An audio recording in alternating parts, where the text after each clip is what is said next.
सोचिए, एक धागा इतना शक्तिशाली हो सकता है कि वह भगवान को उनके ही वचन से बांध दे। एक डोरी इतनी पवित्र हो सकती है कि वह किसी असुर को अपना बना ले। एक भावना इतनी गहरी हो सकती है कि वो कृष्ण को भी बहन के चरणों में खड़ा कर दे।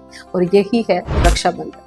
केवल एक त्योहार नहीं, बल्कि युगों से बहते हुए प्रेम, रक्षा और त्याग की परंपरा, जो आज भी उतनी ही जीवंत है जितनी तब थी। तब इसे पहली बार निभाया गया था। रक्षाबंधन श्रावण मास की पूर्णिमा को मनाया जाने वाला वह पर्व है जो हर साल भाई बहन के रिश्ते को श्रद्धा, प्रेम और सुरक्षा के बंधन में बांधता है। लेकिन क्या आपने कभी सोचा है कि इसकी जड़ें इतनी गहरी हैं कि ये केवल भाई की कलाई पर बंधने वाला एक धागा नहीं है, बल्कि ये उन पौराणिक कहानियों का स्मरण है जिनमें ये रिश्ता देवताओं, असुरों और स्वयं भगवानों के जीवन से जुड़ा हुआ है। वैसे तो रक्षाबंधन से जुड़ी 3 प्राचीन कथाएं हैं, एक माता लक्ष्मी और राजा बलि की, और भगवान कृष्ण और द्रौपदी की, तीसरी इंद्र और सची देवी की। मैं आपको तीनों कथा बारी बारी से बताऊंगी, तो ध्यान से सुनेगा, क्योंकि उससे आपको पता चलेगा कि कहीं आप रक्षाबंधन पर कुछ गड़बड़ तो नहीं करते। तो बात है सतयुग की, जब दैत्यों के राजा बलि ने एक विशाल यज्ञ का आयोजन किया था।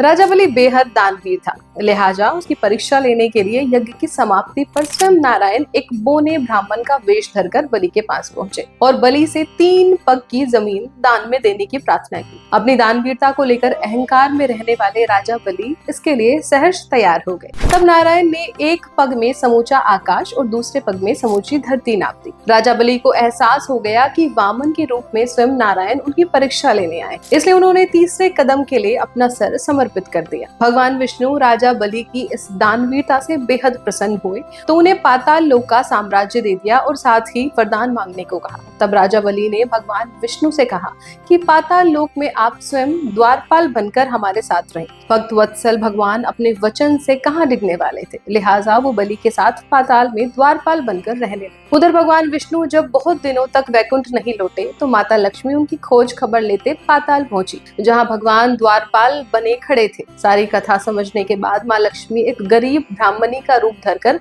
राजा बलि के पास गई और उनके हाथ में एक रक्षा सूत्र बांध दिया। प्रसन्न होकर राजा बलि ने ब्राह्मणी बनी माँ लक्ष्मी से बदले में कुछ उपहार मांगने को कहा, तो माँ लक्ष्मी ने उनसे भगवान नारायण को वैकुंठ वापस भेजने का आग्रह किया। दानवीर बलि वचनबद्ध थे, इसलिए माँ लक्ष्मी की ये शर्त मानकर उन्होंने भगवान विष्णु को वरदान के बंधन से मुक्त कर दिया। अब आप सोचिए कि इस रक्षा सूत्र का कितना महत्व है कि उनके बदले में तीनों लोकों के स्वामी भगवान विष्णु को भी वापस देने में राजा बलि ने एक पल भी देरी नहीं की। संयोग से ये दिन श्रावण मास के शुक्ल पक्ष की पूर्णिमा का था। कहते हैं कि उसी दिन से सावन पूर्णिमा पर रक्षाबंधन मनाने की परंपरा चली आ रही, इसलिए रक्षाबंधन के दिन रक्षा सूत्र बांधते हुए एक मंत्र पढ़ने की भी परंपरा रही। येन बद्दो बलि राजा दानविंद्रो महाबला तेन त्वामिनी अब्द बदनामी रक्षे माचला माचला, यानी जिस तरह दानवीर और महापराक्रमी राजा बलि की कलाई पर माँ लक्ष्मी ने रक्षा सूत्र बांधा था, उसी तरह मैं आपकी कलाई पर रक्षा सूत्र बांध रही हूँ, जो आपकी अचल भाव से रक्षा करे। तो ये थी पहली कथा।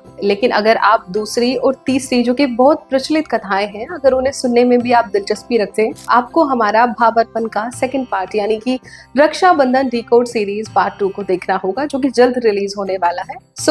आपसे ये जानना चाहती हूँ कि इस कथा को जानकर आपको क्या विचार आ रहे हैं मन में, और ये आपको कथा पहले पता थी या नहीं थी? कमेंट पर लिखकर जरूर बताएं। नमस्कार।